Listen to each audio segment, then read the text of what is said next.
All right, we're back for another Friday financial wrap up without Mr. Michael Zuber. Michael is still on holiday. He's traveling, as you know. You see the videos, daily financial news being done from the ship. A very well deserved break for Michael and for Olivia. This is the Friday financial news for April the 24th, 2026. And I am going to attempt to do it in Michael Zuber fashion in one take, no edits. Let's get right into the show. Let's take a look at the S&P 500 surpasses 7,000. I talked about it last week. Man, the stock market is just absolutely ripping. We're at historic highs. Lots of things going. It's interesting too that when we hear the ceasefire, all of a sudden the stock market begins ripping. Interest rates come down. Oh no, the ceasefire might be in trouble. Rates start to creep up. The stock market slows down. So very, very interesting. The S&P 500, 7,000. Wow, what a milestone. So as we continue talking about oil, right? Crude oil prices plunged 9% on the Iran ceasefire this week. And it's interesting because we at one time, if we go back about 10 days, 2 weeks ago, crude oil was trading at, $100, $100 plus per barrel, and then, started softening, $96 a barrel to this week, closer moving toward about $80 a barrel. So good to see oil prices soften up. It's also interesting, the reopening of the Strait of Hormuz. When I did the Friday show last week, we talked about there was actually the blockade. And so again, good news. The strait is now open. Of course, we hear lots of news articles that, are all the ships coming through and what's going on. And it seems as though Iran has conflicts internally. Who's leading the country? What's really going on with the peace talks, the ceasefire? Will that continue? So time will tell. Thank God Michael's on that cruise ship reading and doing all the notes, and I get to use his cliff notes. So let's continue. Kevin Warsh. The Fed chair nomination hearings began this week in Washington. And what's interesting, this was not necessarily part of the headline news, but if you're on social media, if you're on YouTube, if you've seen any shorts about Kevin Warsh, who is this guy? Never heard of him. The way I've heard about what I've been listening, watching short form content, Kevin Warsh is more like a venture capitalist. This guy is very tech savvy. He's a pioneer. He looks more like a VC and or a private equity investor than what you would think as your normal Fed chair. And so I watched not several, but several actually, several short 3-4 minute pieces about Kevin Warsh, and that this Fed chair nominee is basically somebody that's very tech savvy, has a lot of experience in on the LP side and venture capital, invested in a lot of diverse funds. He did basically. There's an influencer, and I don't know the gentleman's name because it was the first time somebody sent it to me, and then I watched 2 or 3 of them. But there's an influencer who does a lot of financial news on short form. If you know who it is, post it in the comments what the name of the gentleman is. But he basically talked about Kevin Warsh's declaration, basically his financial statements as a part of the nomination process. And, the guy jokingly said it looked like a receipt from the CVS, one of these long receipts with all the coupons and all of this, only it was all the diverse investments, and then just tons and tons of tech, SpaceX. I mean, all the fixins, everything you can think of that's, high tech, AI, everything that's in this new economy that is booming right now. It was a part of his financial statement. So I personally found it refreshing that, again, a Fed chair who's tech savvy, who seems to be really plugged into what's happening in the real world and how this financial markets, how everything's changing. Very, very, very, very interesting. And I found it refreshing. We will continue to see as that unfolds. Continuing, speaking of tech, Apple, which I thought this was a surprise, a lot of you may already, knew this was happening. Apple announced that Tim Cook is now passing on passing on the torch as CEO to John Ternus. I hope I said his name right. Basically, will be the successor to Tim Cook. Tim Cook will be stepping down as a CEO. It was made this last Tuesday, a few days ago, and interesting. Time flies. Wow, I couldn't believe Tim Cook has already been there 15 years, and man, how time flies. So very interesting to see the Apple stock dipped. Um, it's interesting. It's going to be interesting to see what happens with Apple, right? They've been really quiet with AI. I love the products. I've pretty much had an iPhone, from a BlackBerry, going from a BlackBerry Crackberry to an iPhone, and it's interesting. It's going to be interesting to see how Apple. I would have to expect something really big happens this year with Apple with regard to AI. We thought Siri was going to be AI. Not so much. Helpful in a lot of ways, but probably, definitely not AI. It'll be interesting to see what AI, how Apple rolls out AI and how that all plays into Apple's new plan with the new CEO. So time will tell. Let's continue. This is going to be also a fast Friday financial wrap up. I'm moving quick on it. Amazon, $25 billion investment into Anthropic. The AI arms race continues, and Amazon is definitely going to play a part of it. $25 billion into Anthropic. I'm curious for any of the viewers out there, what is your AI of choice? Are you a Gemini? Do you use ChatGPT? Are you on the OpenAI? Are you on the Anthropic, Claude? Who out there is using AI? Are you using it more than just, like a search, kind of like a Google search? Are you actually, collaborating? Do you have projects? Do you go deep into your projects with AI? What AI are you using? Amazon obviously is going to go deeper with Anthropic. It'll be interesting to see how that all plays out. And again, this great AI arms race that we're in.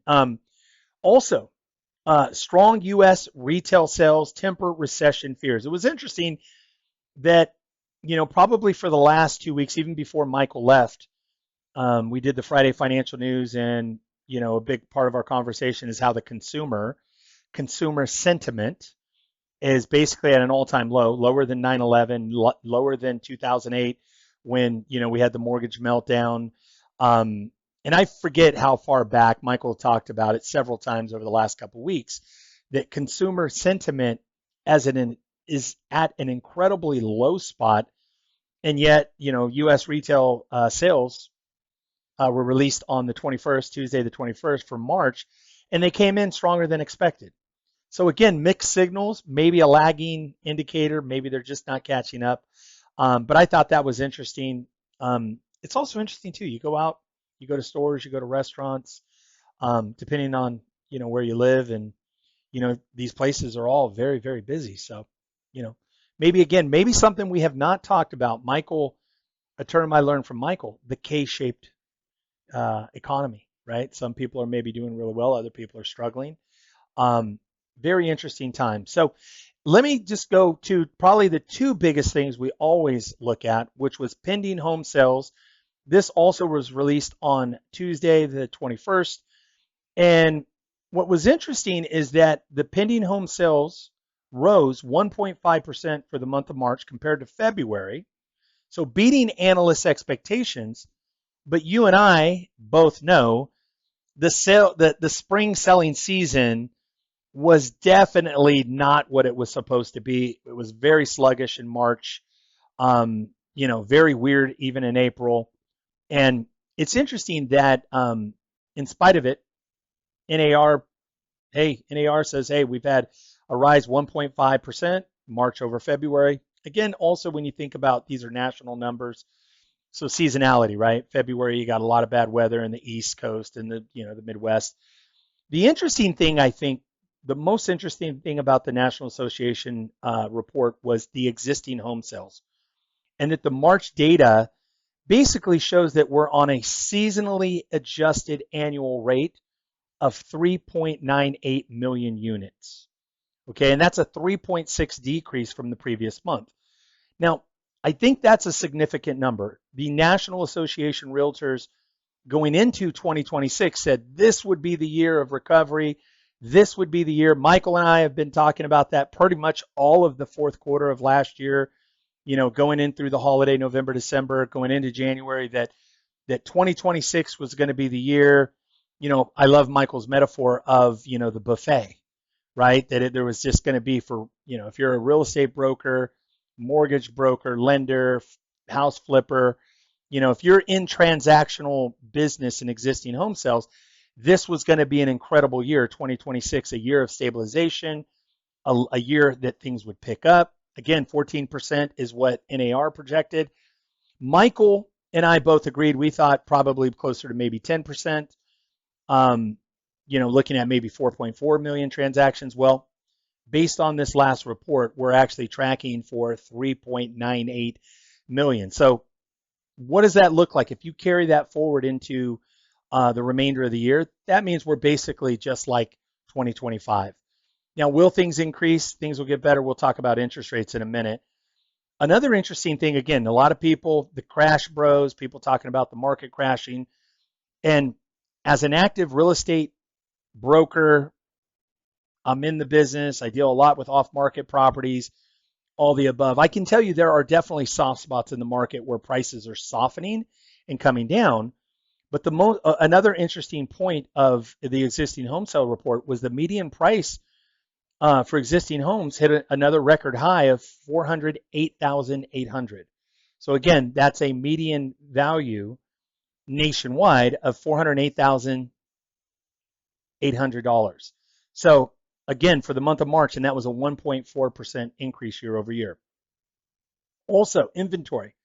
Today, right now, we're at a nationwide, on average, for the nation, we're at about a 4.1 month supply of homes, 1.36 million units in terms of inventory.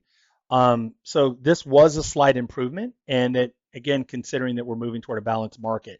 Now, the biggest thing is that with interest rates, right, again, going into what we thought before the war in the Middle East and all the ceasefire and the oil and the Strait of Hormuz and all of everything blowing up with oil, we anticipated that rates would probably be somewhere in the very low sixes, and if not in the high five range, which would unlock a lot of sellers. A lot of sellers. 6% seems to be that threshold that if we go sub 6%, the market is going to unlock, and we will start to see inventory loosen up. We'll start to see transaction volume pick up. That has not happened yet. Hopefully, time will tell. Looking at, in terms of mortgages, the average 30-year for this week, it did come down, right, based on the ceasefire. The average was 6.37% for a 30-year mortgage. This was enough to spark a little bit of a spring surge, according to the MBA's chief economist, Mike Frontatani. He talked about a spring surge and that basically mortgage applications surged this week up 10% based on rates dropping back down to 6.3, 6.37% range. So it'll be interesting to see. It feels like a lot of stop, start, right? The ceasefire, no, we're not a ceasefire. They're negotiating for, some kind of an agreement, some kind of peace. And then no, they're not negotiating. What's going on? So here's the long and short of my 2 cents on it for your Friday financial news wrap up. We are still in a state of uncertainty. Now, we are seeing activity pick up for the spring, but I just don't think enough to move the needle. And I really believe for, again, our one rental at a time community, we need to be diligent about, if you're buying something, to really understand that buy box, to really understand what you're buying. Is it a market that's soft?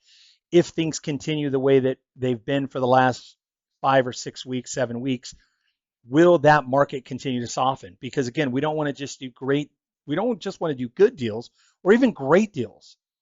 We want to do grand slam home runs in a market like this. So you want to buy incredible deals, fair deals, win-win. You're helping somebody get out of, some relief of dealing with a problem property, but also you're creating a lot of opportunity for yourself. So absolutely, this market, I believe, is still going to have a lot of uncertainty as we go forward into the spring. And who knows what kind of craziness is going to happen in the summer. So with that said, That was my one take. This is the first time. You guys know I like to edit if you've ever watched. And I really lean on Michael a lot, when we're doing the show together. So if you watch this far, thank you so much for watching. If you want to get deeply connected, if you want to, again, be more, connected with Michael, have the opportunity to interact. I know Michael, a lot of this, when he's not traveling, when he's home, he's doing a lot of special events in the school community, Zoom. You get to get on there. It's $20 a month. You can take it for a test drive, $20. It'll be the best $20 you ever invest in yourself. And by the way, you're going to go out and blow $20 like nothing this weekend. So if you love what you see here at the One Rental at a Time channel, check out the school community, SKOOL. Look for One Rental at a Time. Also, again, for all of the people out there, there's a lot of opportunity out there. Do not get paralyzed or get stuck into the fear of, the uncertainty of what's going on in this market. This is a tremendous opportunity for all of us. Let's be diligent. Let's go out and help a lot of people. Let's go out there and make a difference. Guys, thank you so much for watching. Have a wonderful weekend.